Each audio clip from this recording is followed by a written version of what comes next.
Good morning, everyone. Can you hear me okay? Thank you so much for being here. We'll get started in about 5 minutes. We're letting folks trickle in, but just as a reminder, we have coffee and snacks in the lobby. There's restrooms to my left, your right, but I'll come circle back in a few minutes. Thank you.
We appreciate everyone's patience. We're going to start in about 2 more minutes. Thank you.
Okay, good morning, everyone. Thank you so much for being here and choosing to spend your morning with us. My name is Elise Ruiz. I'm a Group Program Manager with the Office of Sustainability and Environmental Justice. How's this? Can you hear me okay? Great. In the back, give me a thumbs up. Okay, thank you. Yes, we're really excited to have you all today. This is the project kickoff for the Regional Water Equity Project. We have a lot of great speakers to go over a few different topics regarding the project and water equity. But before we get started, I have a few housekeeping items. Just to let you know, we do have snacks, coffee, tea in the foyer, so you're welcome to go grab snacks whenever you need. The restrooms are to my left, your right. And this will be about an hour program. We'll have a break around 11 o'clock. And just to let you all know, we will be utilizing a poll exercise with Poll Everywhere. So what I'd like to do is take a moment and have you all get familiar with that in this next slide. If anyone needs translation for Spanish, we do have that available today. So please raise your hand and let us know. We have staff to help you with that. Also, to let everyone know, this is a hybrid event, meaning we have folks joining us virtually on Zoom. So we'll have them come back in the later part of this program with questions, so that's how they'll be joining us virtually. And additionally, if you need Wi-Fi, the Wi-Fi is free, so it's CDCO public, and you can log into and just accept the terms. So let's go ahead and get started and connect to the Poll Everywhere app. So if you want to go ahead and get out your phone, and what you're going to do is type in pollev.com. That's POLLEV.com.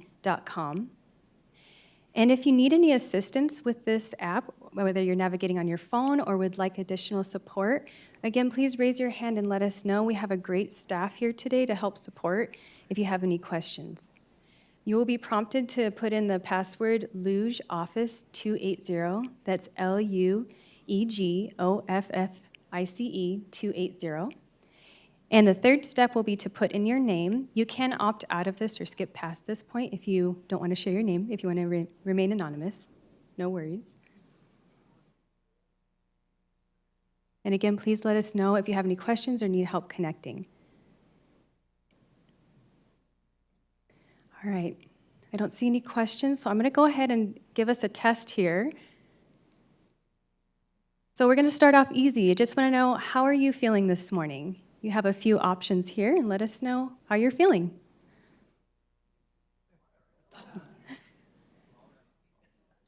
Great. Looks like everyone's excited to discuss water. We're very excited to discuss it with you as well.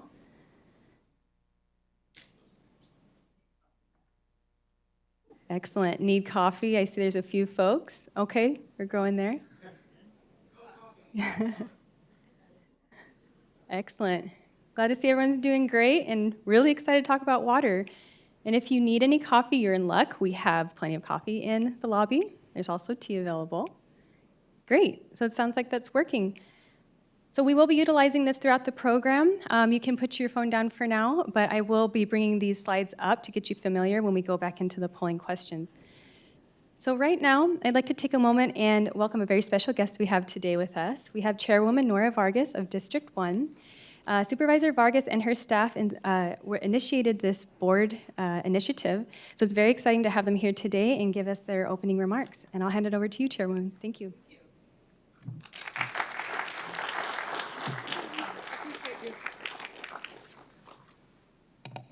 Good morning, buenos dias. We're going to talk water. Are you excited? I am really proud to be here, and I want to say thank you to Elise and the team for putting this together.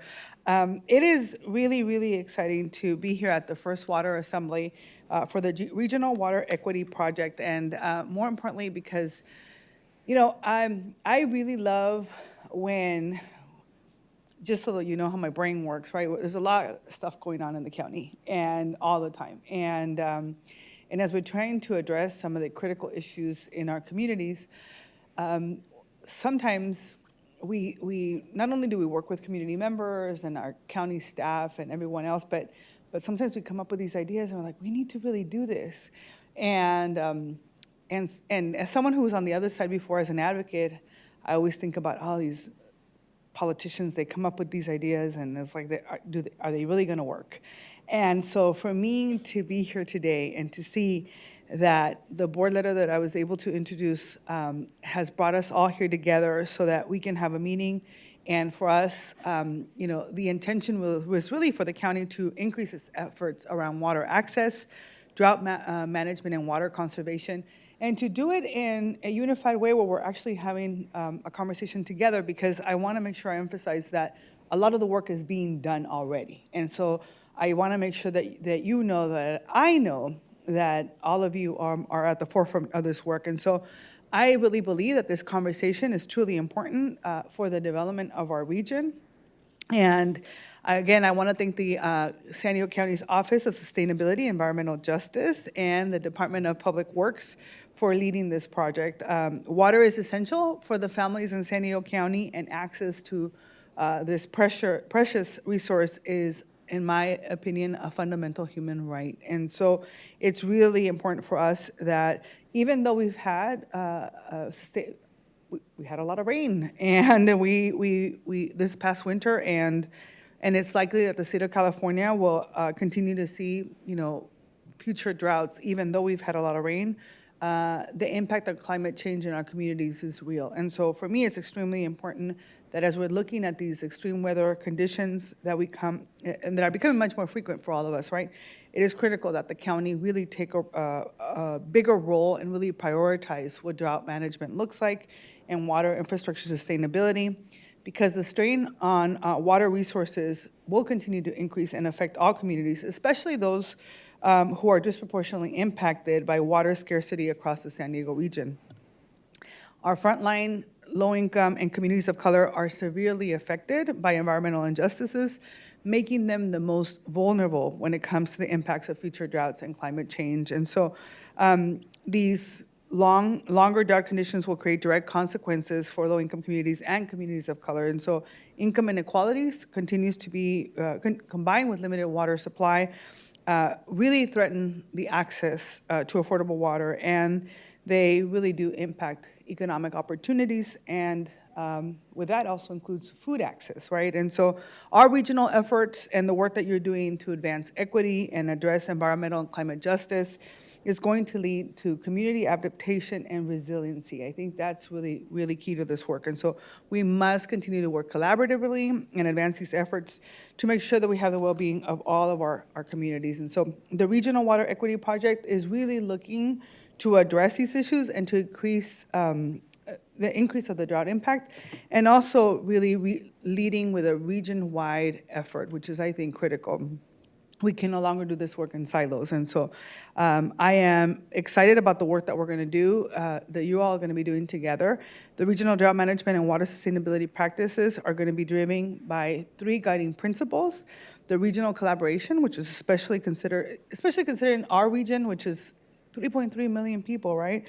And it's going to include local municipalities in Pajaro County, and what I think is really important is also our binational cities, which is, I think, what makes us very unique as a region. And then we're going to align with the water supply strategy, focusing on potable and non-potable water resources in short, mid, and long term. And then our community, environmental, and industry engagement. So we're going to learn from our partners in the communities, tribes, and industries throughout various sectors to make sure that those impacted by these issues really think about what does water equity look like, how do we make sure that we look at the barriers to ensure there's sustainability. And so there's no one government organization that can address this issue alone, and I really want that to be the message from today, right? That we're going to have to do this together. We have to do this together, and we have to be talking to each other. And sometimes we're in a hurry, and we're trying to get things done. We all have our initiatives and our projects, right? To-do lists. I have a lot of to-do lists. And sometimes when we're going, we need to step back and say, okay, who else is doing what? Where are the best practices? How do we work together? And I know that San Diego is always leading the charge, and all of you come up with the best ideas that other people come and steal later, but it's okay. That's the best thing that we can do. So I want to just say thank you for attending this water assembly for the Regional Water Equity Project today. It's really, really important, and it means a lot.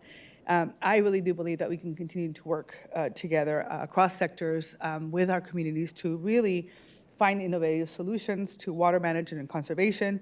And so I'm going to hand it over to Elise, but really, I'm going to just challenge you to think outside the box. Really think about the stuff that hasn't been done, and if you think it's too wild and too crazy, just put it out there and let's figure this out. Because this morning I was at a safe parking community, right, where we opened up for our unsheltered populations, and we only were able to do that with partnership between nonprofit organizations, the city, the mayor, funding from the federal government, the state government, and I think that's what we need to do more of, right? We're not going to find solutions to some of these complex issues unless we all are working together, thinking outside the box. And if you have a wild idea, let's go with it, because government has to work for everyone, not just for some.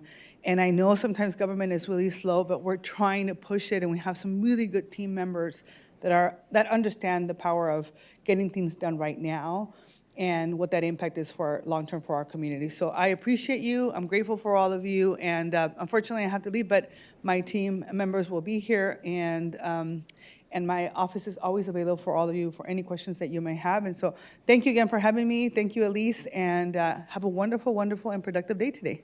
All right? Thank you.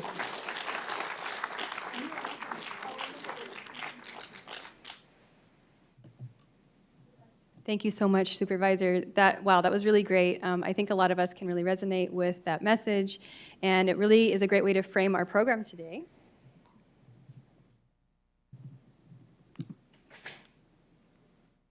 All right, so our next speaker, we're also very excited to have with us John Flores today. And John is the San Pasqual EPA Director, and he's responsible for protecting the tribal resources at the reservation in accordance with tribal and federal laws. He's also overseeing the monitoring and management of environmental health and quality through groundwater testing and solid waste management in native plant restoration and erosional control. So we'll welcome him up here today to speak to us about water equity.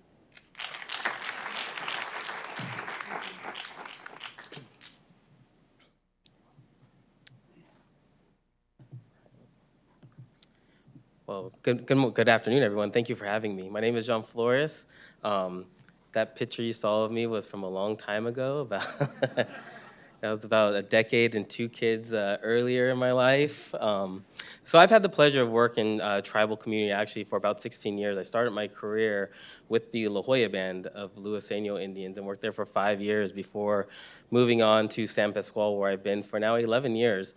It's been a wonderful experience working out in tribal nations and tribal country throughout all of this Southern California region. So I was asked to speak at this event while I was up in Sacramento for the California Tribal Drinking Water Summit, actually. I was at the Department of Water Resources discussing some of these issues that we're going to be discussing today: water equity, access to clean water, protecting our water, both surface water and potable water.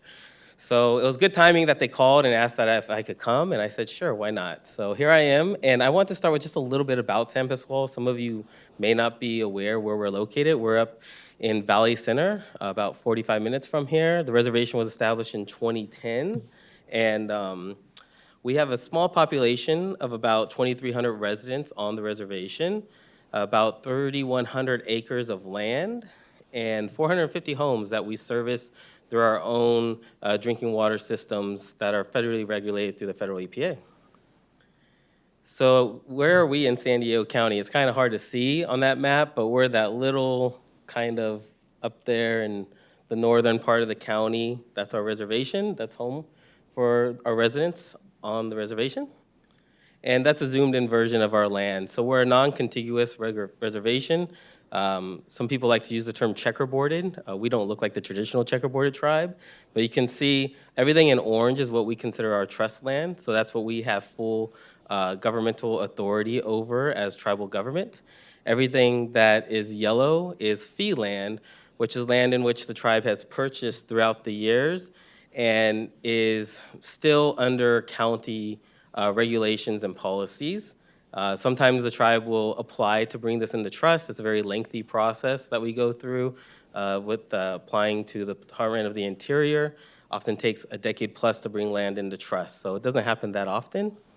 Most of the reservation is open space. Most of the homes reside in the 2 upper larger portions that you see in orange. And to talk about water, so many of you are familiar with the 25 municipal water districts throughout San Diego County. There's a slide of them. And then you see the rest of the county in brown out there. And then here is where our tribal lands are within the county. So there's 16 tribal governments within San Diego County, but there are 17 reservations. You can see the majority of tribal reservations are not near a water district. They are not serviced via a water district. They do not have any annexation agreements with water districts for any services. So the majority of water on a reservation is provided by groundwater, as many of the rural communities of San Diego County are. Some tribes are near water municipalities. San Pasqual, actually, we are right adjacent to and within Valley Center Municipal Water District, and we do have an agreement, a willing agreement with them to wheel water through their system to our reservation for parts of the reservation which we do not have enough groundwater. In the past, about 20 years or so, we did have enough groundwater to basically service the entire reservation. However, due to climate change, population growth, and other factors, we can no longer service our growing reservation. And how do you tell someone they cannot move home to their lands because we cannot service them water? Especially when we live in an area of the county or an area of the United States and California that is extremely beautiful, that lots of people want to live, that is also extremely expensive. How do you afford, as a young person, to get a down payment for a home in the county or city of San Diego? Or if you're an elder and your home has gained equity, a lot of people will sell their home and move on to the reservation. So we see as cost of living increases off reservation, we see an influx of new residents coming on. So the tribe fought for many decades with other tribes to gain our water rights. Like the story of many California tribes, we had water rights at one time, and they were discarded for the greater good and growth of California.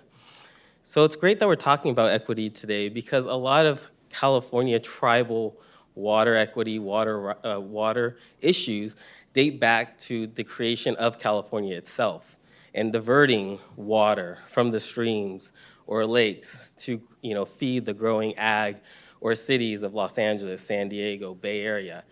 And you still see that happening today. So when people talk about what does water equity mean for tribes, I can tell you the majority of tribes will say water rights, just giving us our water rights back that were lost or taken illegally throughout the last 150 years of the existence of California. But let's also talk about what water is in general. I used to go to Cal. I used to drive from the Bay Area down to San Diego fairly often. I would take the 5 and do Central Valley. There was this grower that would have this sign that says, water or food grows where water flows. And, to extrapolate on that more, it's society grows where water flows, right? Not just food, people, communities, societies. They can only flourish if they have clean, sustainable, potable water coming into them. And throughout our history in California, we have done a lot of re-engineering of where nature wanted to bring water to for societies to get them to where we wanted our societies to grow. And now, with climate change, we're seeing some of those issues that we had 150 years ago are becoming more difficult to manage now.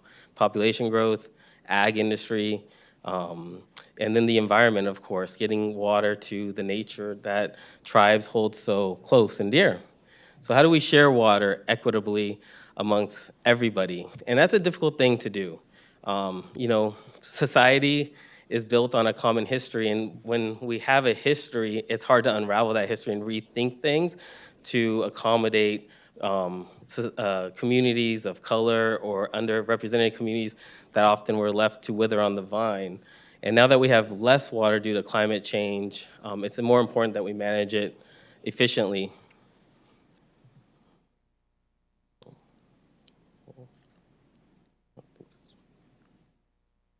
It's not working.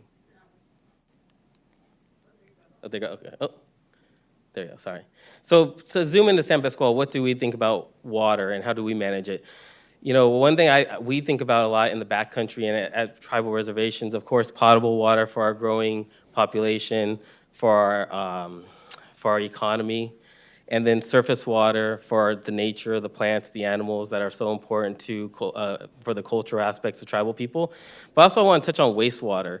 Many people within the water districts and the cities, they're connected to a wastewater treatment plant. Out in the backcountry, we are not. We often have just septic systems, which are great, but they are also, they can negatively impact our water quality out there due to, leaky septic tanks. So, we have water coming in potable, but we also have to recognize what do we do with the wastewater going out? How do we, one, manage that wastewater because it is an asset, which you see here in San Diego with reuse of that. Oftentimes reuse of wastewater out in the backcountry is not an option for us. And then also you have to manage it correctly so that we don't pollute our drinking water sources, which are often groundwater wells, right? So we also don't just need money for potable water out in tribal lands and non-tribal rural communities, but also wastewater collection, proper wastewater disposal, so that we're better managing and protecting our potable water sources out there.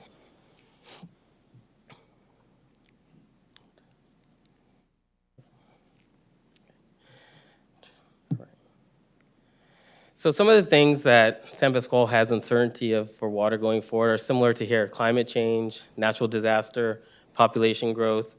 One thing that I talk a lot about, because I wear many hats at the tribe, is the water energy nexus, WaterG. And also you cannot have water, potable water, get to the communities we need unless you have a pump or some sort of power source. So what happens also as SDG&E energy rates increase and pumping rates increase in tribal communities or non-tribal rural communities, and you can't afford to pump that water. Or, which we see more common now during high wind Santa Ana events, is public safety power shutoffs, right? What if you do not have a backup generator and your water access goes out during those events and you cannot pump water? So that's one thing. Natural disasters, San Diego, we obviously experience a lot of wildfires. This is San Pasqual. You can see that's a sea of wildfire that we've been in that has impacted us in the past. The big orange one is the Pumacha fire in '03. About 95% of the reservation burned. We lost about 100 homes. So I don't have much time. So what's the solution? Well, for San Pasqual, we've been trying to diversify our water portfolio just like you have here in the city of San Diego and the different agencies. So we've been trying to do rainwater harvesting. We've done a program to get rainwater barrels for collection for our community members. We moved to smart meters. We meter our reservation 100%. We have AMI smart meters, which helps us quickly find leaks in our system and residents. We have done native planting, removal of invasive species. We are trying to build a community wastewater collection treatment plant that we're hoping to then reuse that water for irrigation and fire suppression. So we're trying to diversify our portfolio, just like you see here in San Diego. You know, back in the 90s, we were largely dependent upon the Colorado River. San Diego has done a good job of diversifying its portfolio to meet the growing challenges, and tribes are trying to do the same. It's difficult because we don't have as much resources, but we are trying, and it's not there's not just one solution to this problem for tribes or everybody, but it's many solutions together. So that's my time. I will be here for a Q&A if you would like to learn more, and I see some faces in the crowd that I've worked with on some of our water projects at San Pasqual. So it's good to be here with you all today, and thank you.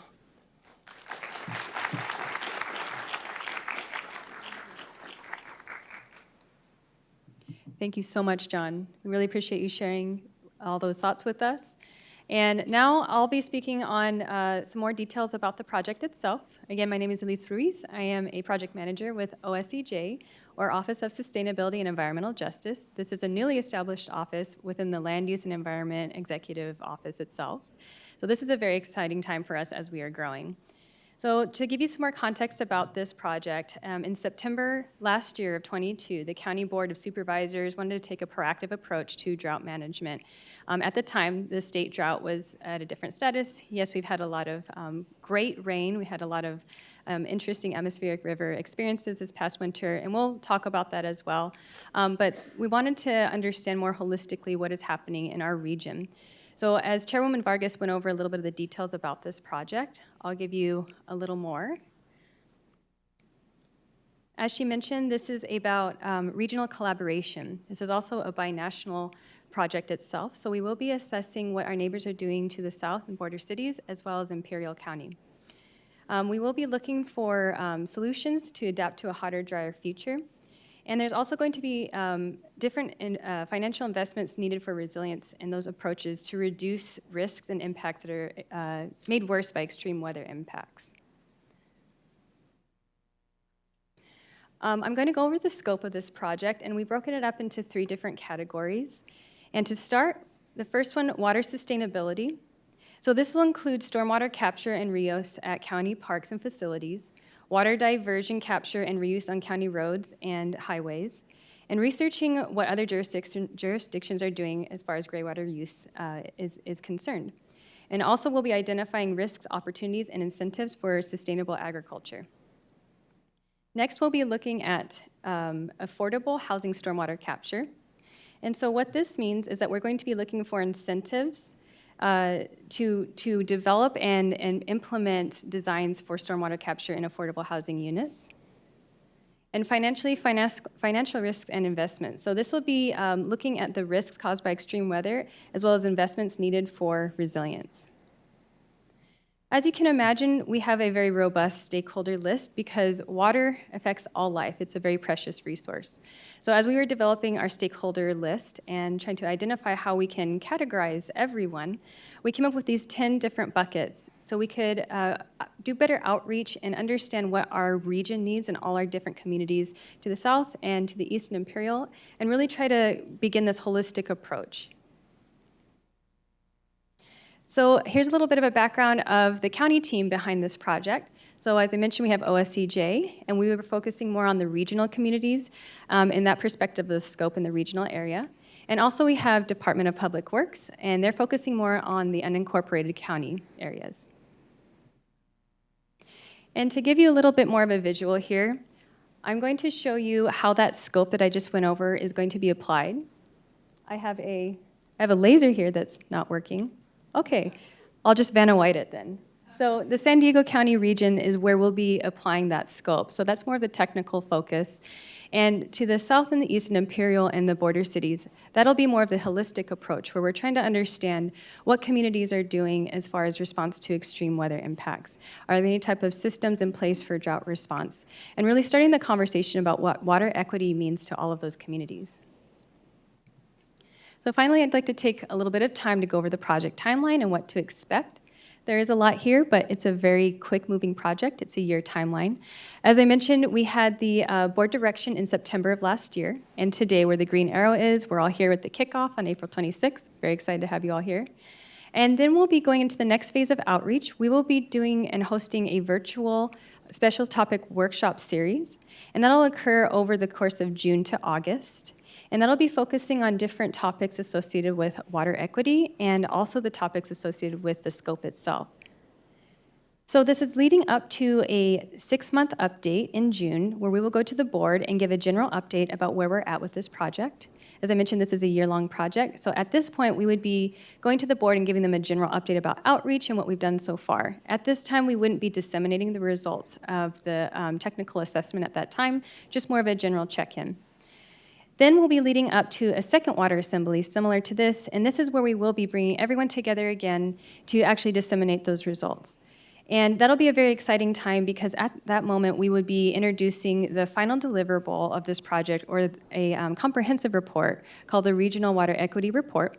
And we can go over all the results at that time and also get everyone excited about this next opportunity of the public comment period.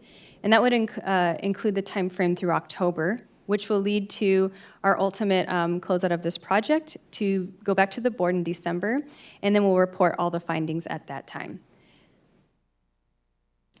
So I want to take a moment to go back to our Poll Everywhere, and I want to ask you all, check in and see where you live.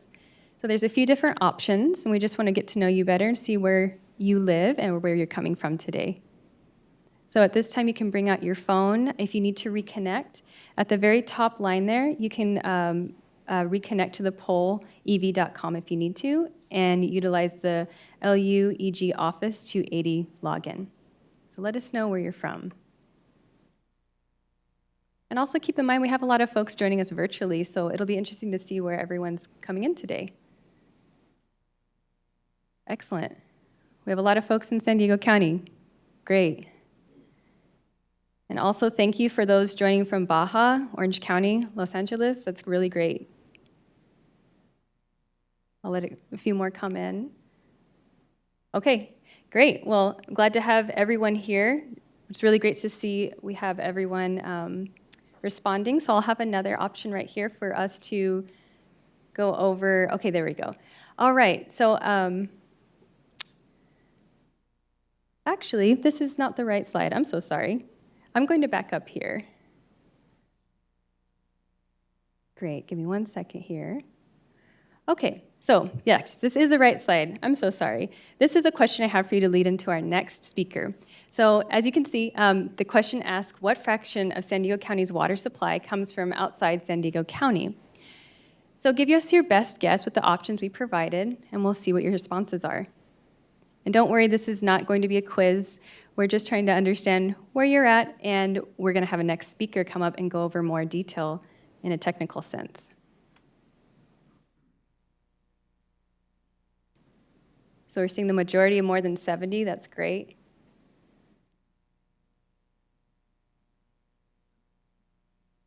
What are your thoughts? See a little bit more movement here. All right, I will tell you the answer. It is more than 70, so 70 to 80% is the answer. So great, it sounds like we have a lot of folks who know their water. All right, so at this time, I'm going to call up Megan Otto. She is with Geosyntec Consultants, who is our technical consultant supporting on this project. And we're really happy to have them here today to go over more of this project in detail. Welcome, Megan.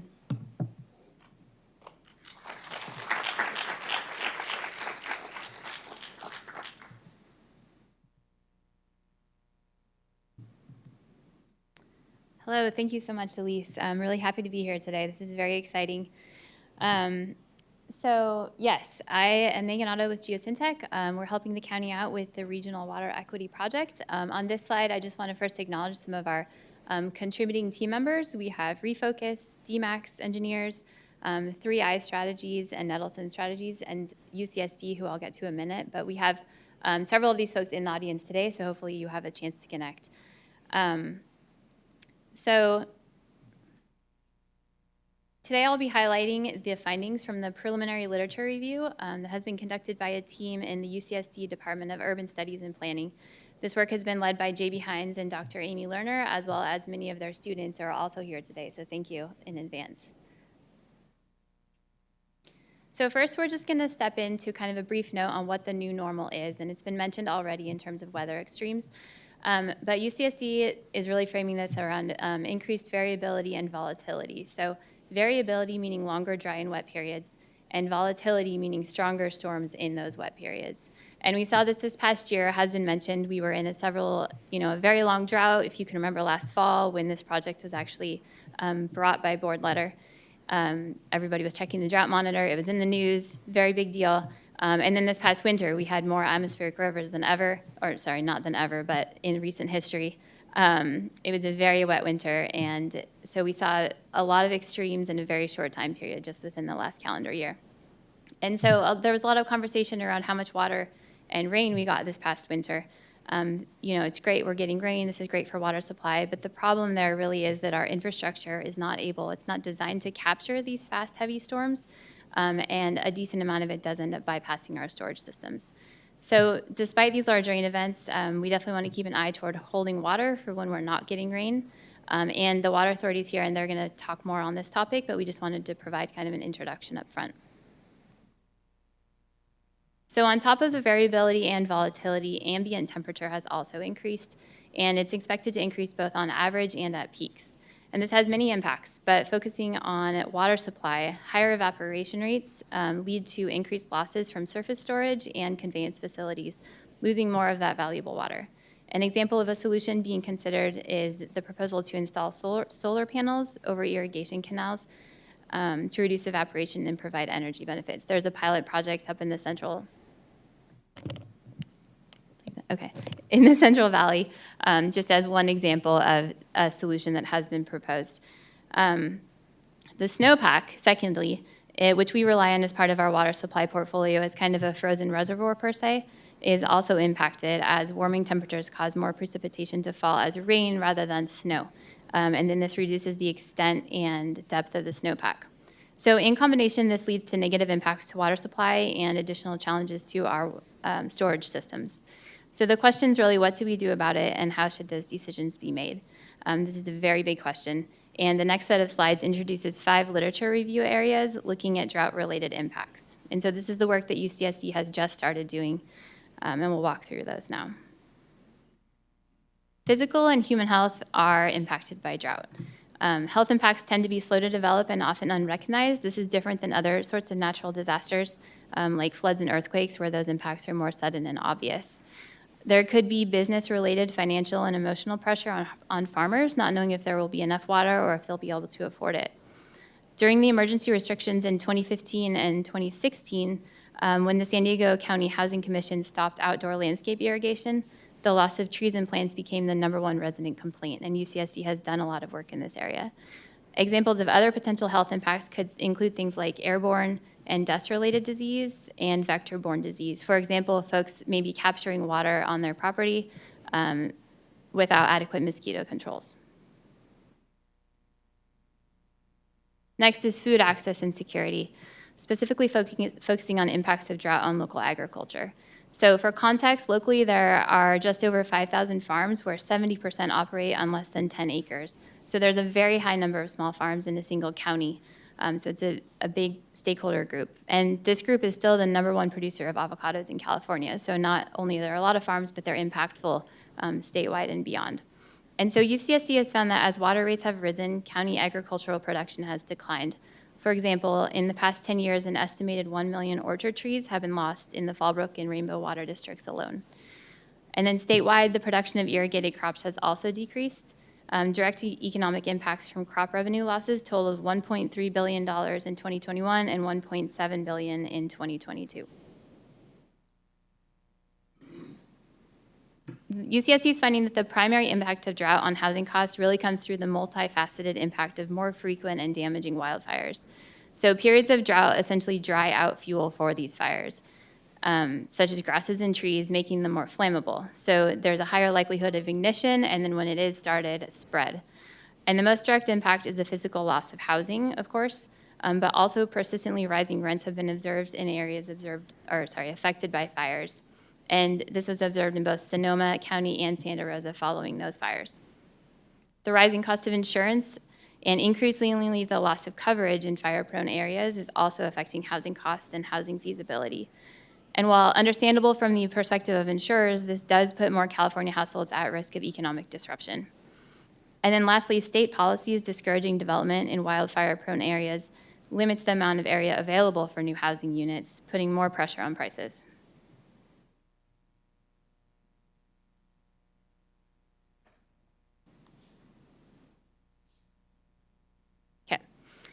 So on the Colorado River topic, I'm going to provide a little background. This was not part of UCSD's literature review, but it's important to recognize just the fact that we are reliant on snowpack 7 states away from here.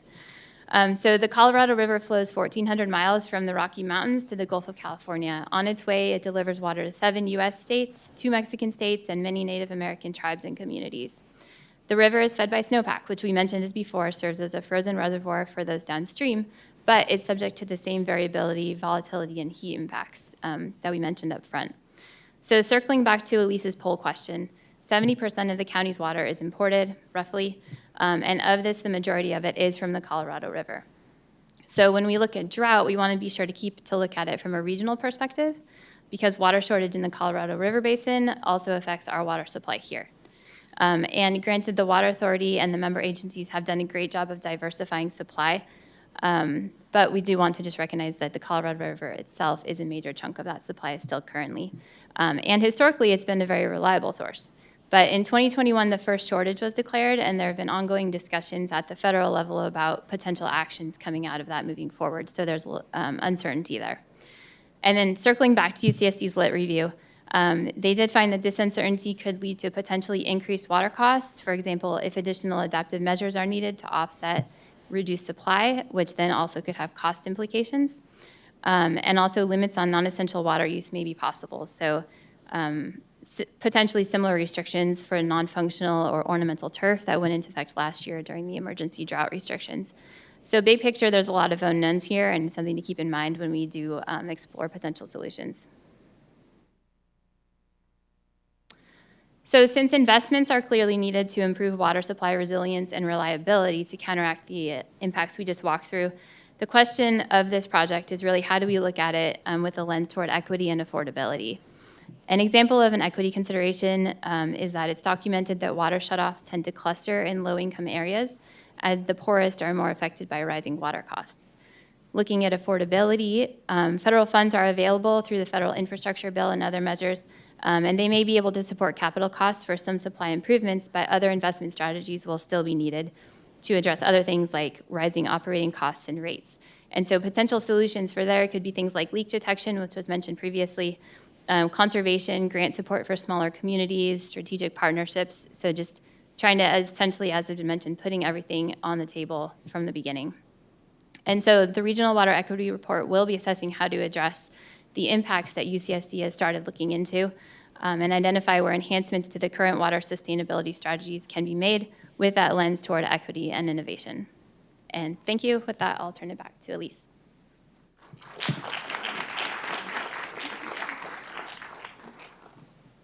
Thank you so much, Megan. We really appreciate that.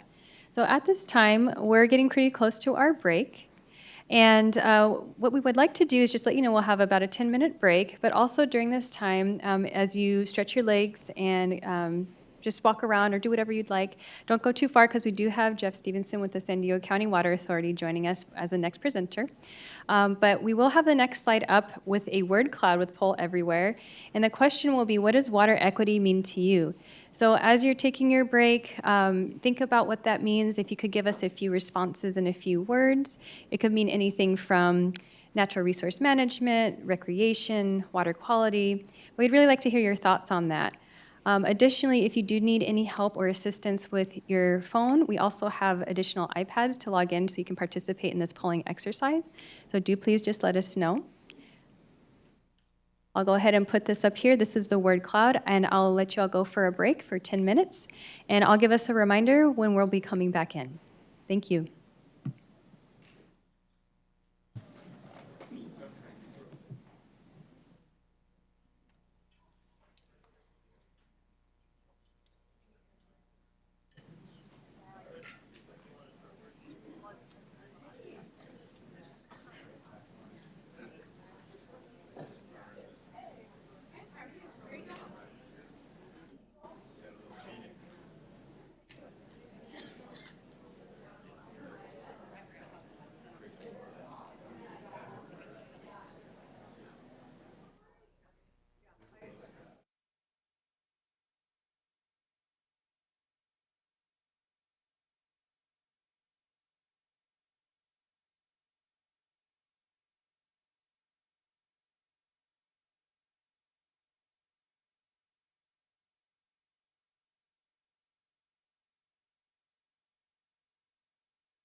All right, everyone, we're starting to wind down and come back into our next presenter. So in about 2 minutes, I'll call everyone to their seats.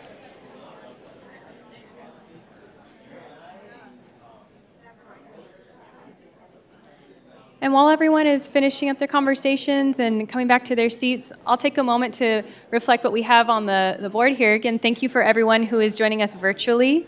I do want to mention that if you are interested in viewing any of these presentation slides, they will be available in the 7 threshold languages on our website. So those will be available, and we'll present those to you on the website after this presentation. We see a few more responses coming in, and I can visibly see with my limited vision, but what I do see is water access, clean, justice. There's a lot of really great buzzwords here, but I am seeing a lot of focus around health and farmers, sustainability.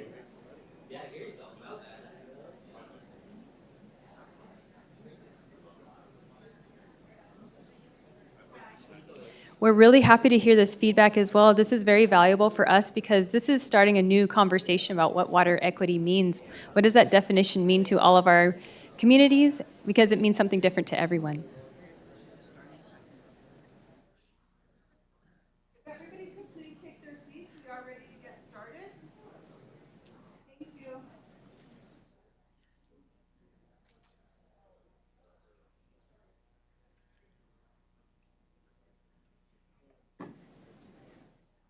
All right, great. See a little bit of movement still here. Just want everyone to absorb what we're seeing here, see what resonates with you.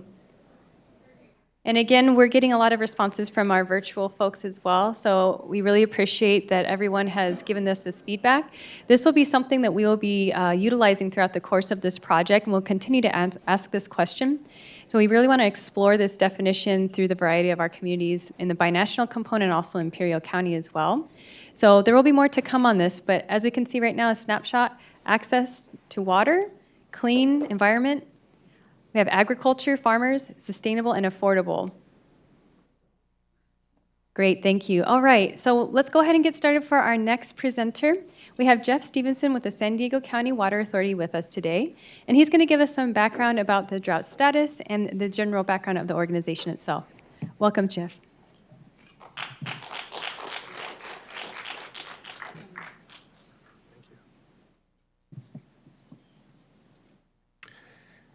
Good morning, everyone. Still morning. We were just talking about the fact that everyone's had a cold lately in the last few weeks, so if my voice is a little raspy, please bear with me. It's hard to talk for long periods, even though I feel perfectly normal. I wanted to talk about kind of the drought we just got out of, our water supply in terms of supply conditions, and then where we're going at the Water Authority. So if you don't know, the Water Authority, we're a wholesaler to the San Diego region. We serve about 3.3 million people, and we were established in 1944, and the purpose for the Water Authority in the beginning was to bring water to San Diego for World War II. So the president needed water for the military effort, created the Water Authority, and that's how we came into existence. Shifting to the drought in California, you know, you've heard about the 1,200-year mega drought. Last 3 years, driest on record in California.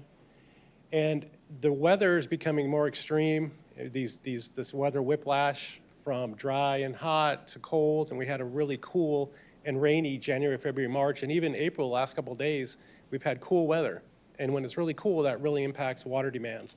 And when it rains, that does so even more than temperature. So we see wild swings in water demands and then wild swings in water availability. And the state, the governor came out with a plan to address kind of this water problem in California. And you can see on these bar charts, this is out of the document from the governor, that they're worried about losing up to 10% of our supply by the year 2040. So if you look at those blue bars under usable water, you see the 2012 to 2016 drought. And this isn't to scale, it's just to give an idea of what supplies are available and how they plan to address it at the state level. And you've got the 2012 to 2016 drought, and then you move to the 2020 through, and it was a question mark when they put this out. And really now we know that it ended in 2022. Really, January kind of ended the drought in terms of rainfall. And then if you look at 2030s and the 2040s, where is this water going to come from? So the governor is looking for increased recycled water production, increased desalination, more storage above ground and below ground, so reservoir storage to capture some of the runoff we're experiencing, and then underground, more groundwater recharge, and then increased stormwater capture and increased conservation. So there's work to be done around the state to come up with ways to secure a more reliable water supply. Looking at this chart, this is the perfect example of precipitation and temperature swings. And it might be hard to see, but essentially on the y-axis, that's 0. There's a 0 for precipitation and temperature. The lines that are above the 0 represent something above normal. The lines below represent below normal. So on precipitation, you see these patterns over time, and we used to have kind of a more even distribution between above normal and below normal precipitation. And the gray shaded areas represent drought periods. So as you move forward to 2020, you can see that we're starting to look at really lower than average precipitation, below normal, and then on temperature, above normal temperature. And when that happens, when you get hot days and no rain, water demands go up. So we see kind of a sawtooth pattern in our demands for water.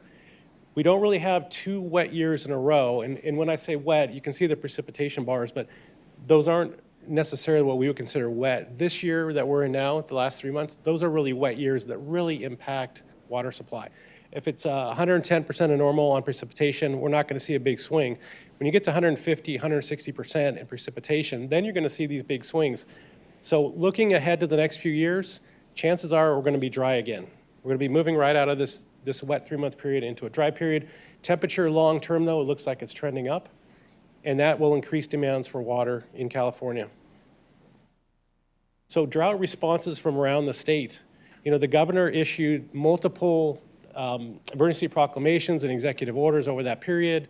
There were restrictions put in place. You cannot irrigate what they call ornamental turf, which is turf that is just something you look at. You don't use it. So if you're not walking on it, no need to irrigate it, take it out, put something else in. So there was all these things the governor put in place over the last 2.5 years or so. And then you had the State Water Board come in as well and issue emergency regulations. So the governor puts things in executive orders, and then in order to have kind of teeth to them, the State Water Board, with its regulatory authority, comes in and puts that into their documents. The other piece is limited water deliveries. So Department of Water Resources for the state, they put restrictions on water coming out of the State Water Project from many parts of the state. They call it their allocation each year. It started at around 5%. It was just recently moved to 100%. So those contractors around the state are going to get 100% of what they normally would get contracted supplies for. But for the first few months of the year, and even going back a few years, water supplies coming from the Delta, from Northern California, were so low that they put restrictions on those. And we didn't necessarily feel it here in San Diego. We get less than 1% of our water from the Delta over the last few years. But as close as Los Angeles, Ventura, the Inland Empire, they were facing 1-day-a-week watering schedules, as well as some homeowners who were not following the rules by their local water agencies. They were putting flow restrictors on their meters. So there was some stories in the news of celebrities who continued to just use mass amounts of water, and they went in and they put flow restrictors in. So that basically means they're taking your meter size, whatever it is, and constricting it. So you have to decide, am I going to run the dishwasher or take a shower? Because there's not enough water to do both at once. So it got to that extreme in parts of Southern California, and then we really got bailed out by the atmospheric rivers that hit us. And those atmospheric rivers, by some counts, it was up to 31 hit over this last winter period. And we all know here in San Diego, it was almost like this regular cycle of it was downpour for 3 days, and then we had a few days to dry out, and then another downpour. And it just kept happening up until we got to April. And they do a snow survey. DWR does. It's usually done, say, February 1st, March, and April. And April, there's a picture of the two from the last April of 2022. You can see it was almost dry. It's kind of funny that they're actually taking a probe to measure the snow that is like 2 inches deep. But they have a procedure. They mark out to an exact spot with a rope to where they walk to, so they measure the same spot. And to their credit, they went out there and took their measurements. And then in April 2023, you can see that it was very deep, the same exact spot up in Phillips Station, which is outside of Sacramento. And they went in and they measured the snow, and it was of course astronomically high levels of snowpack for 2023. What does that mean for us? Well, for us directly, like I said, we get less than 1% of our water from the Delta, but we are part of the state. So what the governor does in Northern California affects us as well. Those proclamations, state water board actions apply to all of us. So we track very closely what's happening up north. The Northern Sierra snowpack water content is a key one because it's basically, it means if you took the snowpack and you melted it, how much water would you have? So it's measured in inches. So if you took the snowpack and they take multiple stations for the Northern Sierra snowpack content, you can see it's roughly 60 inches of water if you just took it in that spot and melted it. Places like Mammoth, they had almost 60 feet of snow, and it varies across the Sierra. If you look down at the bottom of the graph, you can see a black line and a green line. The green line was water year 2021, and then the black line was water year 2022. And I point out on the black and red line where they intersect around December or so, we were having this conversation at work where we said, which way is it going to go? We've been here before, and it's either going to go up or it's going to split to the right. And in 2022, it went right. This year, we were having the same conversation. What are we going to do? What's going to happen? And it just kept climbing. So this is, as of last week, it started to melt, so that red line is now dropping a little bit as of this week, as the snow melt starts to occur. Reservoir storage levels around the state. The big ones on there are, I know you can't see it very well, but the important part is the blue part of the bar represents water and storage. The yellow part at the top represents available capacity for more water, and there's a light green line, which is the historical average for that day. So most of the reservoirs are in really good shape. Trinity on the left side is down, and that's because there's an issue with the dam, so they've been releasing water and they can't store as much at Trinity. Lake Oroville is the one you see on the news all the time, and looking at water year 2021 and 22 again, far below normal. For water year 2023, they're at 88% of capacity, 119% of average. And you see around April, the line goes up in red, and then it dips. And it dipped because they were releasing from the reservoir to capture some of that runoff coming in. So the line is starting to go back up again as all that snow melt happens. So it's a fine balance. They have at Oroville to balance the water coming in and the water going out. Around here in San Diego, Lindbergh Field's 152% of normal, and then Ramona was 170% of normal. I bring up the rainfall locally. We don't get a lot of runoff into our reservoirs normally. A lot of them are operational reservoirs. This year, though, as of last week, reservoir storage has gone up 180,000 acre feet. And that's not from us putting imported water into reservoirs. That's just the runoff from the storms. That's important because that's enough water for about 400,000 homes.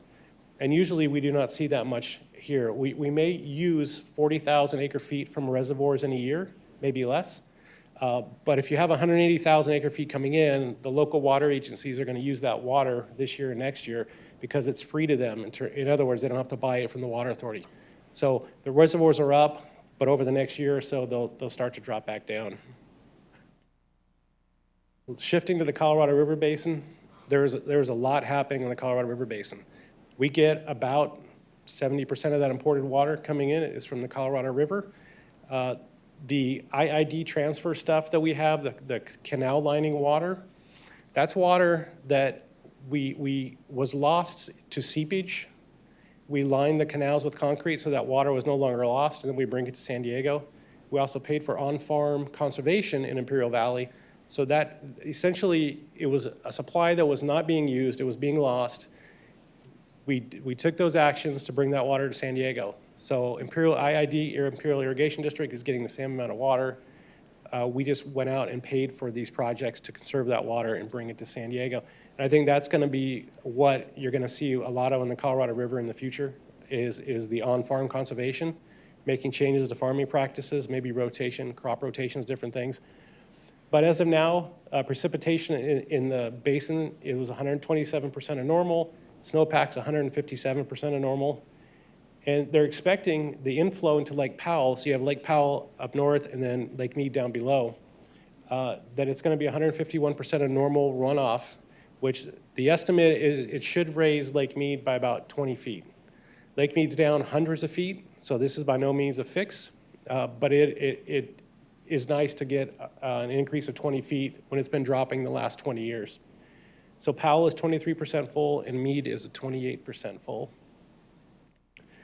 So what's the future of water here in San Diego? You see the drought monitor on the news a lot, and the drought monitor really is not representative of what's happening with water supplies in San Diego. It's really focused on how much soil moisture content there is. If you're a grower, if you're a farmer, it came out of Nebraska, and that was the purpose of it. So for San Diego, what you see on the news, the weather all the time, and they say we're out of the drought, we're in the drought. It doesn't really represent water supply here and whether we're in a drought, because we're kind of in a permanent drought. It's going to be dry the next few years, no matter what. So we always have to keep the mindset we're in a drought and function that way. So for the Water Authority, in 1991, we had water supply sources, 2 water supply sources. And we were faced with a big cut, just like Los Angeles, Ventura, and Inland Empire areas were cut this past year. So we started to diversify. So by 2022, we have that list of supplies that you see up there. And it's not just the Water Authority, it's our member agencies developing local supplies too.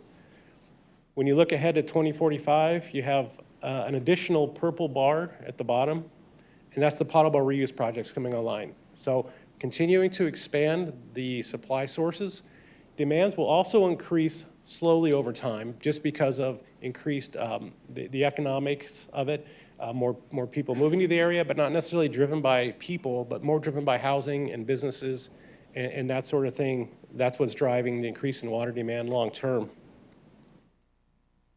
Going back to the first slide, the governor needed 500,000 acre feet of more conservation is what he's looking for to help prevent that up to 10% loss in water supply. And so at San Diego, in the early 90s, in the late 80s, we started a variety of conservation programs. So we've been doing conservation a long time. And per capita water use is an important measurement of that. It's hard to look at total water use because you have to consider other things that are going on like economic growth. But when you look at per capita use, we're down now to 134, and our 2022 number is less than 134. You'll see a kind of a blip, say in 2000, where it went up. That can be due to dry weather, hot weather, or drought, things like that. But the long-term trend is down, so that's what we're focused on, is a long-term trend. We'll continue to make that our primary objective. Because there's many comments that you develop all these supplies and it somehow implies we're going to be wasteful with our water. When we were in Sacramento during the last drought, and I would speak to the State Water Board, people were saying, well, I would say, we've developed supplies. We don't have a shortage. I said, it doesn't matter. You can't use your supplies. I said, we're still efficient. So we would show them things like this, and we have meetings with state board members to show them that we are efficient in our supplies. We have been and will continue to be. And I'll leave you with this as my last slide here. This was in the UT the other day. The winter rain faded the message, and it's faded out conservation. But we have no plans to back off on conservation. We'll continue to push conservation and water use efficiency long term because that's what we've always done. Thank you.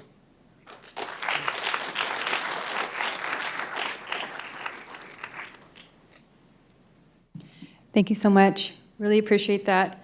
So at this time, we're going to open up the Q&A component, and I'll invite the panelists back up to the front here. So all you can come right up. And so right now, I do want to take a moment to let you all know that we are again joined by our virtual attendees. So if you have any questions in the Zoom room, you can go ahead and type your question into the chat. We do have someone moderating it, and we will be collecting those and also have a component where we'll get that feedback and ask your question in person for those who are typing in their questions. And also, by raise of hand, you can raise your hand, let us know what question you have. Additionally, we do have one other option where using the Poll Everywhere app, you can type in a unique response if you would like to let us know what other water-related topics you'd like to learn more about. And so I'll put that up right now. You can give us your responses. This will be a private response. It won't be put up on the screen. This is just a way for us to collect your responses if you don't want to raise your hand. But I will leave this up for the remainder of the Q&A component, so you do have this option. But I'll go ahead and turn this over to Danielle, and we'll start doing the Q&A. All right, any questions?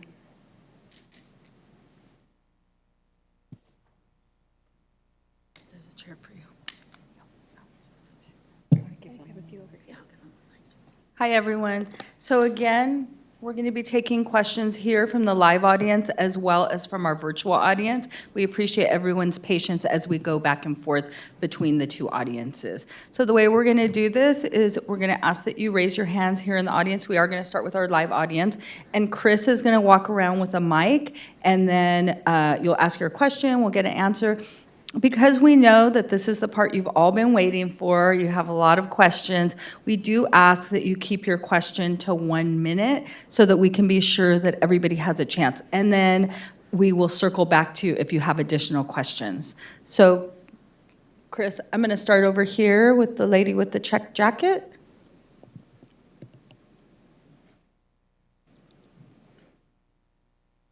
So my question is for Jeff. For the per capita use that you discussed, that's just for San Diego County? That's just for our service area. Okay. So we're the western third of the county. Sorry, that is for our service area. And have we benchmarked other areas to find out if we're lower than surrounding areas? We have, and actually we are lower. There's another graphic we have, I think it's on our website, how we compare to other water agencies of about the same size, and we are lower. And I will ask when you have the mic if you could try and hold it a little bit closer, because remember, we want our virtual audience also to catch the question. Go ahead, sir. Okay, also on per capita water usage, also for Jeff. I noticed in the chart, there was actually like, it went down and then it rebounded and then went down again. Is there anything that was discovered or learned about, what caused it to rebound so that, if we want to continue driving it down, we can maybe avoid those pitfalls in the future? Yeah, usually when you see that happen, it's either weather driven, like let's say it's dry and water use goes up, or hot. The other thing is when you come out of a drought, there's usually a little bounce back in water use immediately after the drought, but then that settles back down over time. So you see a long-term trend downward, but you see kind of a sawtooth sometimes up and down year after year. We're going to take one more here from the live audience. This gentleman over here. I want to grab him. Thank you.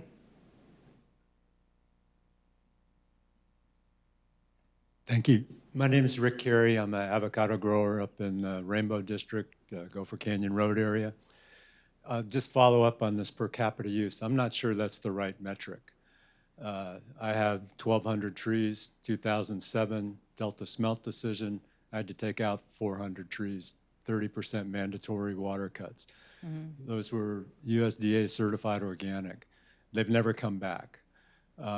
Rainbow Water District at the last month's board meeting, Rainbow's revenue is about 60% ag. And a subset of that is avocados. There's landscape and others. So 1% of Rainbow's customer base right now provides 27% of the revenue.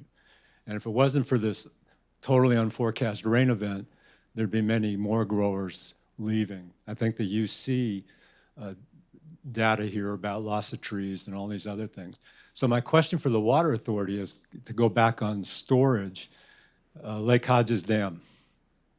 From the press, it's going to take 12 years to fix that thing. That's unacceptable. There's another dam in Escondido, same problem, seismic risk. Why aren't we focusing on these giant fixes rather than these little things? And again, go back to the per capita. We need a different metric to reflect all the agriculture that's so important to the region. And I think it skews the conversation. Thank you. Thank you. And now we'll take some questions from our virtual audience. Chris? Sorry? I wanted to answer. Oh, I'm sorry. My apologies. I was checking time. I'm so sorry. Go ahead. Yeah, Lake Hodges is a City of San Diego reservoir, so I don't know the specifics. I do know it's a 12-year project. It's not the only reservoir in the region that's in that situation as far as the dam goes. I think El Capitan is also in that situation. And it points to, I think, a long-term trend of not maintaining the infrastructure in the region because most of it was built years ago and it hasn't been maintained. And so that's a focus that water agencies across the state are challenged by because of the cost to do it and the impact to water rates at the same time. So there's not an easy solution to that. My understanding is the San Diego County Water Authority has a significant financial stake in that dam, an agreement with the city of San Diego.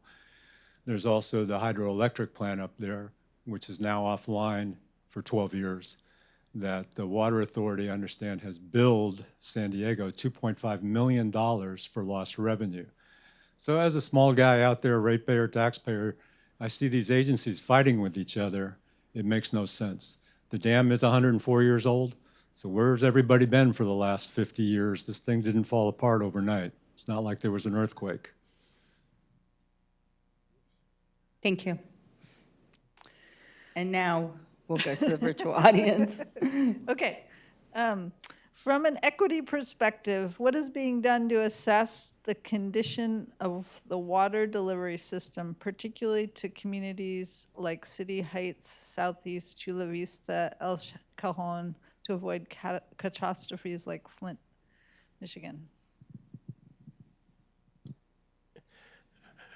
Well, those end users receive their water from their retail customers.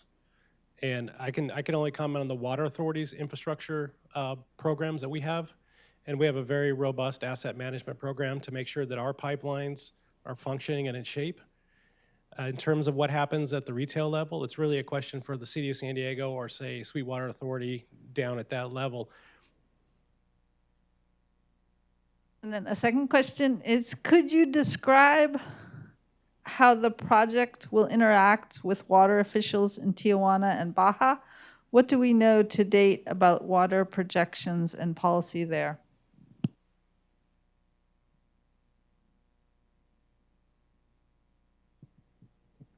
Thank you for that question.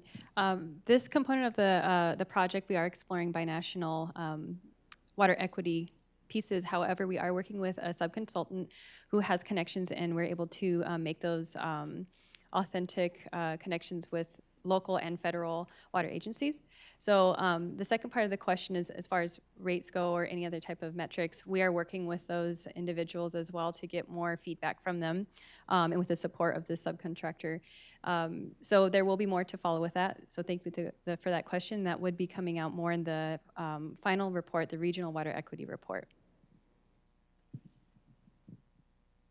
Great. One more from the virtual audience. Will there be any incentives from the government to upgrade to septic systems, having a microbiodigesting system to have the tertiary water released to leach fields to perk to groundwater systems?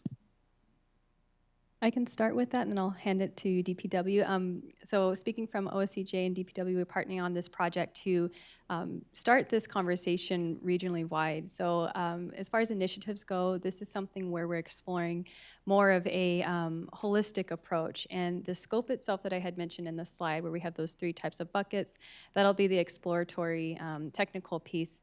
So where your question may be very specific and very valued, it may be something that we explore later. However, I'd encourage you to look at some of the other programs we do have, and I'll just let DPW add to that. Hi, Stephanie Gaines, representing Department of Public Works Watershed Protection Program. I can speak to the rebates. We do have an active rebates and incentive program, and one of our rebates is for a septic pumping rebate. I believe it's $100 per site. You go in and you fill in an application, and you watch a little video, take a quiz, and then you're eligible for the rebate. I can't speak beyond that to the new technology, but we do have an active rebate system. Okie doke. So we'll go ahead and take a few more here from the audience. If you have a question, please raise your hand. Sir?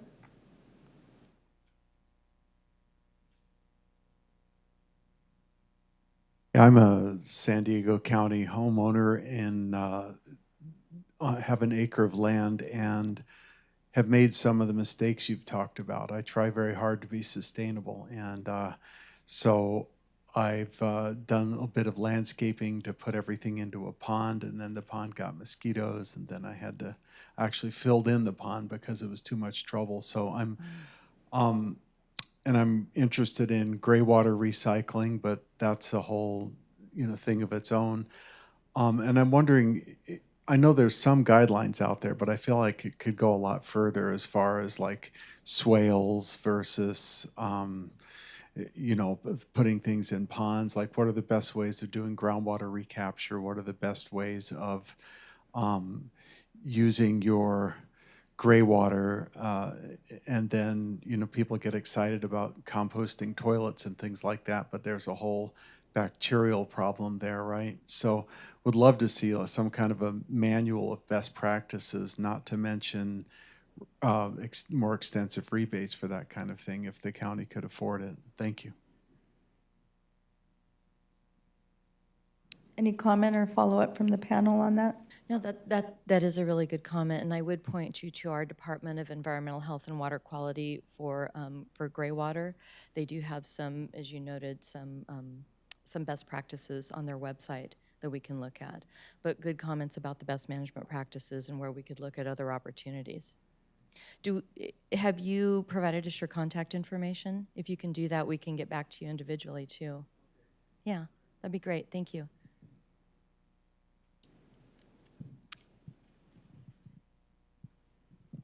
Thank you. This question is for John. So you mentioned some solutions that you're looking into to diversify the tribal water resource portfolio. Can you share some of the challenges that you foresee on the horizon to doing that, and maybe some of the low-hanging fruit opportunities? Yeah, thank you for that. Yeah, just like you saw San Diego Water County Authority trying to diversify, we've done the same. So we do have groundwater wells. Obviously, we've dug a few more. Those are expensive, and you never know if you're going to hit water.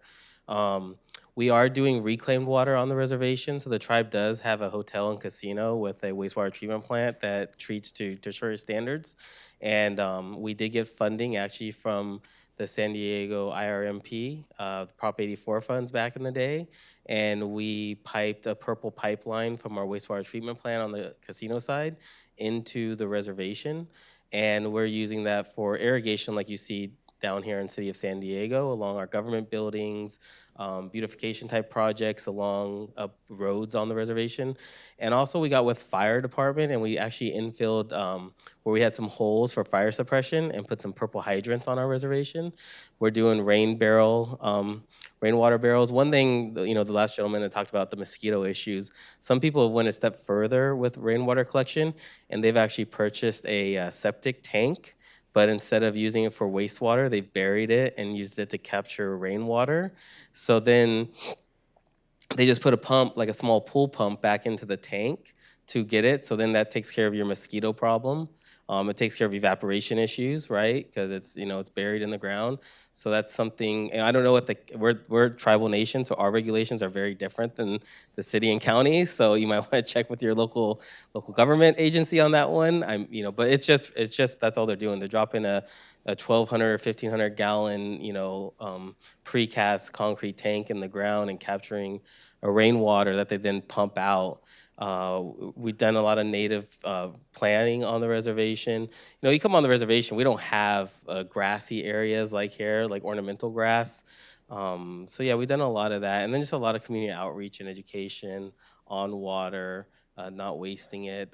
And the AMI meters that we install have been very vital. We used to just, read meters once a month. And if someone had a leak, especially if it was like during the rainy season and people just think, oh, my yard's wet because it's been raining, we can capture those leaks right away and fix them extremely fast. And that, of course, saves our residents money because we do charge for water consumption on the reservation. I saw a question in the back, Eden. You had your hand up? No? Okay. Other hands? Michael in the blue shirt. Hi, Michael Drennan with NB5. One of the issues you guys are approaching, dealing with is access to water affordability. And I just wonder, I know in California, Prop 218 creates some constraints around tiered water rates and addressing affordability. I wonder if anybody on the panel can speak to that topic or is making progress with that. So, once again, we're a tribal nation, so we don't, follow strictly the state of California standards on tiered water rates. We have looked at tiered water rates. I think we're going to start moving into that direction personally. Someone mentioned earlier about water and potable water being a human right, which the tribe very much believes it is. So we've discussed not only just doing into a tiered rate, but, we have a flat base rate that, of course, everyone pays whether they use 1 gallon or 1,000,000 gallons of water. And we've discussed, basically that base rate might cover something like a 200-gallon or some sort of very small amount that like a person could use that, bathe and, eat and stuff like that. And then once they've exceeded that, then they go into our tiered system from there. So that base rate will buy you about 200 gallons or whatever. We're trying to figure out what that number will be. And then you go into a tiered rate from there.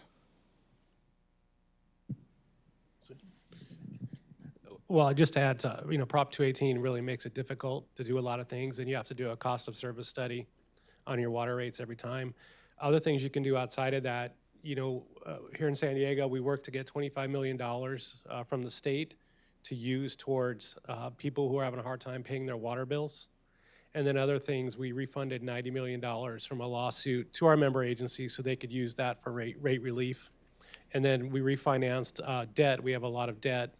And we saved several $100 million for that, which helps reduce water rates or keep them down at the same time. But Prop 218 is a real, it limits what you can do. Another hand. The lady in the back. Chris? In the back of the room.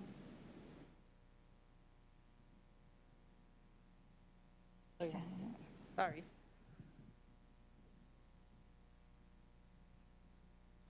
I guess I had two questions. The first one is, will this project include sort of larger engineering type projects for consideration or evaluation like water storage or tertiary to potable water use?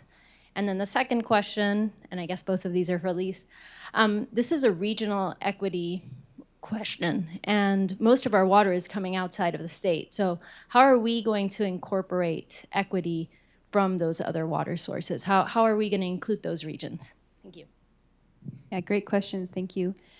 For your first one, this project, again, the scope as it breaks down in those three components, we are focusing on that scope. So for the water sustainability component, when it comes to water infrastructure, we are not exploring too much outside of the stormwater capture off of county roads. So these are all very beginning and exploratory. So again, these are components where we'd like to hear your feedback, because this is a very great opportunity for us to start hearing from the public what you would like to hear more about and what you'd like to see explored. Because the technical study, with the time frame we do have, that's the scope that was allotted. So we do have more opportunities to hear your feedback so we could build on that. And we have a really great team of technical consultants who can explore and have those types of resources. For your second question, great question about outreach. So with the binational component and also exploring what our communities are doing in Imperial County as well, this is a very much of a holistic approach. And what we are doing is connecting with a variety of stakeholders. So we also have support with a subcontractor who is more focused and connected with binational contacts to point us into the right areas. So working with community-based organizations, also doing presentations with technical focus, but also open to the community. We're getting the feedback and understanding where we can address those regional perspectives, and also in the unincorporated regions, we're finding satellite areas where we can present or meet folks where they are and prepare to meet them with any language requests as well. So that's another thing. We have all of our materials. So for example, the material that you see today, the presentations, will be translated into our 7 threshold languages, so we can continue that outreach further. I hope that answers your question, but I would definitely love to talk to you more about our outreach plans and what we're doing about it and how to expand to our binational and also Imperial.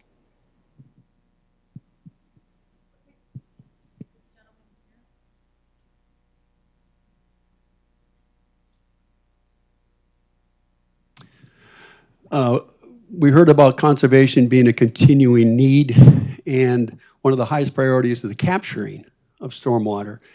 And with that said, and the Senate Bill 1383's mandate to divert organics from landfills, what is being done by the water personnel and the organic management personnel in San Diego County to link the two together to increase the use of organics in soil to capture this rainwater?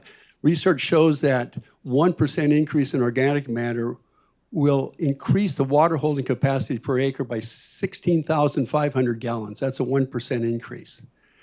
Are you working as a group together to synergistically solve some of these problems, both for air quality, greenhouse gas mitigation, and water conservation? Craig, that is an excellent question. I do know that our Department of Public Works recycling team is working on that very issue right now, and we're looking at how we can incorporate the use of those organics into our various consultant contracts so that they can be, those materials can be used to help us conserve water, improve soil health, all of those kinds of things. So that's excellent. And I think that since that's such a great comment, we can look at how we can weave some of that into this project as well, and at least identify that that's a big issue for us. So thank you for that. Did you, any other comment you need from that? Okay. Okie doke. We'll take a few questions from our virtual audience. Chris? Did the drought end in 2022 or January 2023?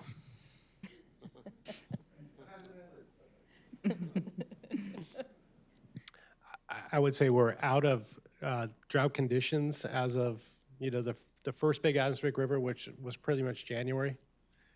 So I would just say December 2022, because people stopped calling me in January. And if I could just ask my panelists to please remember to hold the mic a little bit closer so everyone can hear. Next question. How much of future city planning is budgeting for green infrastructure and nature-based solutions? Will we see policy head in that direction? What are the bottlenecks to head in that way? I can start on that one. So the Watershed Protection Program has invested heavily in green infrastructure and nature-based solutions. Around 2017, we developed our Watershed Capital Structural Projects team, and the entire intent of that is to bring those nature-based solutions into our county projects. And so to do that, we've not only looked at stormwater capture and reuse studies for the region, so we identified where those opportunities are on public parcels. We've partnered with our internal departments, Parks and Department of General Services, to look for opportunities and projects, worked with our capital improvement team to work on existing projects to add more green infrastructure in. And then more recently, we, in 2022, we finished our Green Street Clean Water Plan, which is really a roadmap to identify 85 different opportunities in the unincorporated area where we can put green streets and green infrastructure. So we have initiated that investment, and we are going to continue that investment to not only improve water quality, but to help with all of the other components related to water equity in our region. Do any of our other panelists want to respond to that question? Or have Chris repeat any portion of it? That was a kind of layered question. No? Okay. Can you describe the scope of this technical report as it relates to sustainable agriculture and the metrics you hope to identify and capture?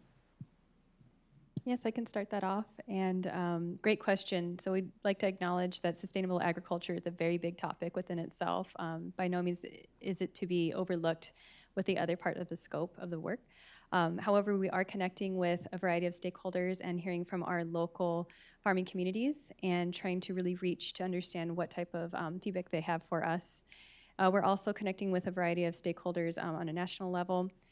So what I'll also do is I'll pass this off to Megan Otto, who is collecting on the data for that piece as well.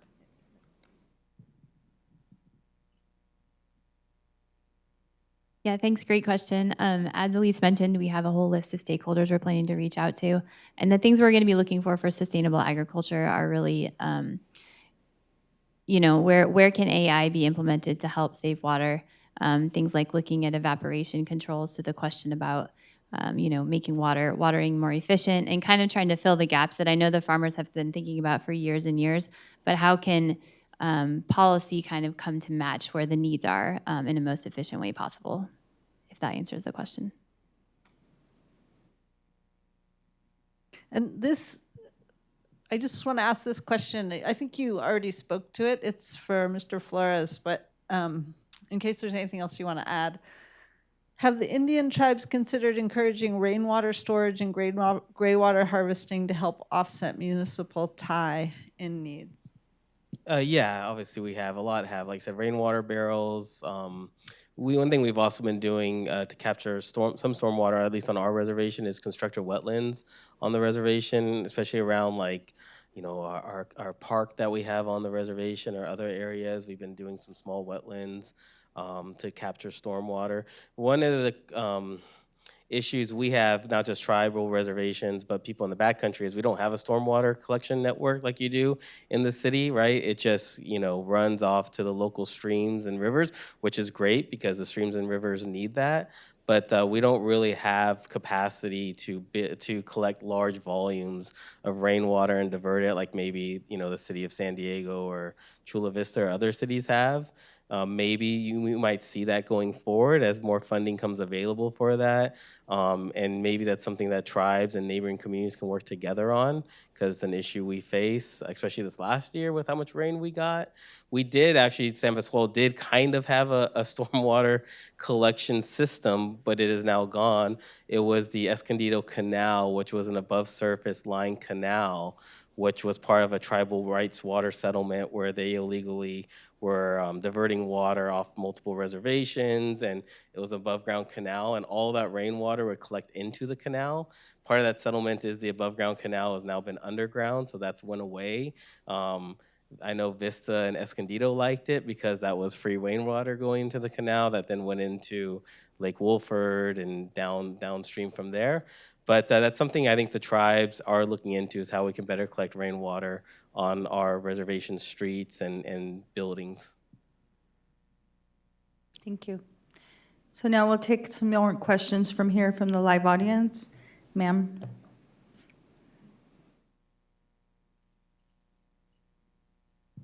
Hi, I was wondering, how are you quantifying your improvements to water equity? What are the metrics that you're using? How are you determining success? Great question. We are having stakeholder interviews. So a component of that is we're doing qualitative and quantitative data analyses. So we have structured questions based on the category type, based off of the stakeholder list that was up there. In addition to that, we have more quantifiable data where we'll base it off the scope of work. So for example, we may explore more about what water sustainability practices are particular to that stakeholder group or that stakeholder interviewee at the time.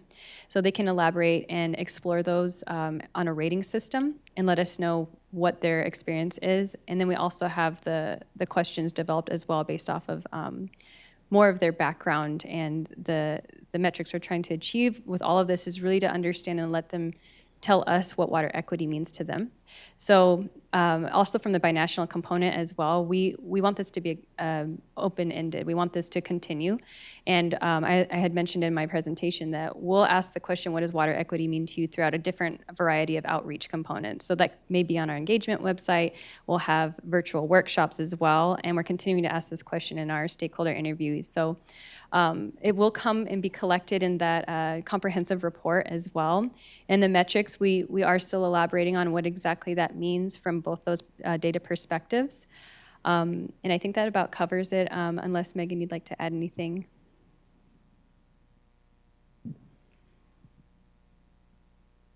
Just one example of that is the water as a human right has been mentioned. And so looking at, is water safe, clean, reliable, and affordable, I believe are the 4 metrics on that. And so then, or those aren't metrics, but then folding metrics into each of those specific topics.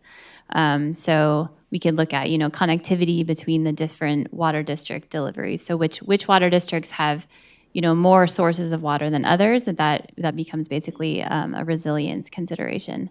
And so looking at both quantitative where we can based on kind of the outcome, all of this stakeholder outreach, and then qualitative where we're not able to quantify it, and then merging those together to basically compare the list of solutions that, potential solutions that we'll be brainstorming. Thank you. Another question from the audience? Please feel free to raise your hand, sir.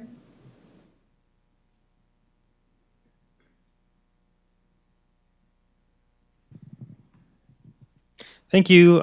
My name is Joel Kramer, Resource Conservation District of Greater San Diego County. I want to ask about food equity. John, you mentioned the water energy nexus. I'd say there's a water energy food nexus, where if we don't have access to water, then we can't grow food for ourselves locally, and that's where we're at. We're importing water. We're also importing food, and so that limits the supply for communities in need to good quality food.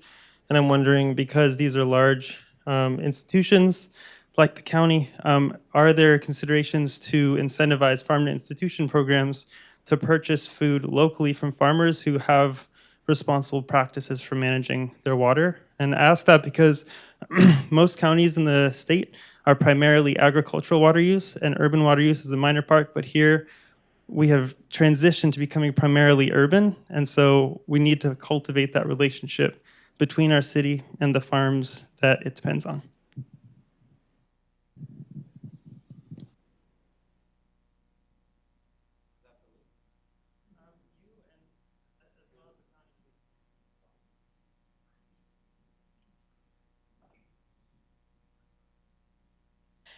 You know, I will have to get back to you on the food equity portion. It's not, unfortunately, my area of expertise, but it is a really good question.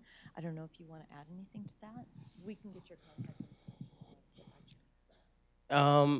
I don't have much to add to it other than, being up in Valley Center where we're at, I was discussing this with some other people, is, we've seen the transition go from more of a rural, ag, dwindling and those people selling and then homes coming in now into Valley Center. I think our ag land in Valley Center has dropped by about 50%.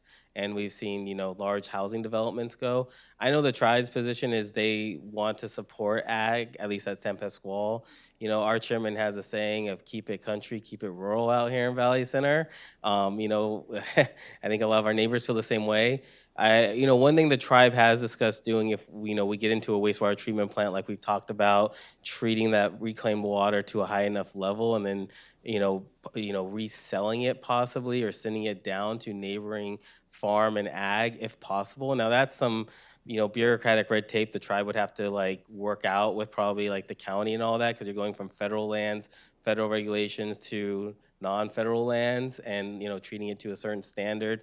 Then you start talking about sovereignty, but it's something we've discussed at San Pasqual, either sending it to some of our own ag lands or our neighbors that are non-tribal neighbors that are doing ag, to keep them, because water rates go up and it becomes expensive for them to purchase water or a drought.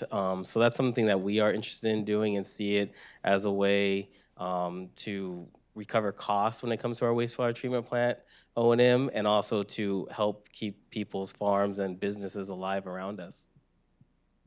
And just to add a little more, thank you for that perspective. There are other decarbonization efforts that are related to the food systems, and although water does have a huge impact on that, we're trying to categorize and understand how we can collectively break down and categorize these different types of systems. So water being a very big nexus in relationship with food systems and ag. We're exploring that in components of this project, but I would like to also offer that we have other staff who are very specialized and have a lot more information about the food systems and how we can connect you with them and provide a network for you to answer more of those questions. But really do appreciate that feedback, and we definitely acknowledge and are excited to explore more about how those relationships will come about.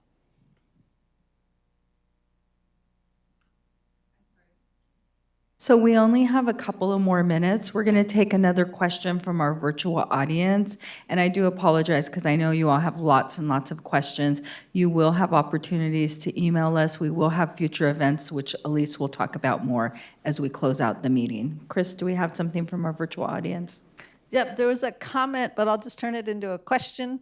And it's directed to the San Diego Water Authority. And it's a question about the impact of higher rates pushing out farmers in the county. And if you could speak to if there's anything that the San Diego Water Authority could do about water rates in relationship to farming.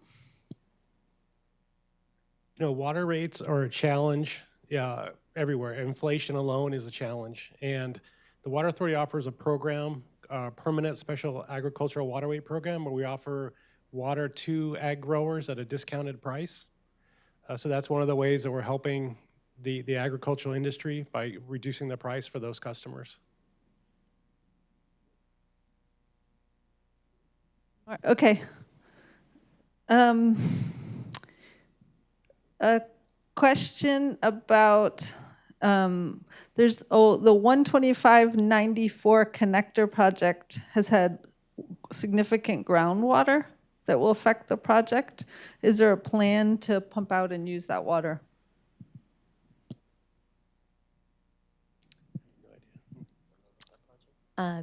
Not aware. If there is, that sounds to me like it might be something we could reach out to Caltrans and find out more about. So I think we can put that on our list of research for the audience member. If they can provide their contact information, we can certainly get back to them on that. And with that, that'll be our last question. I'm going to turn it back over to Elise. Elise?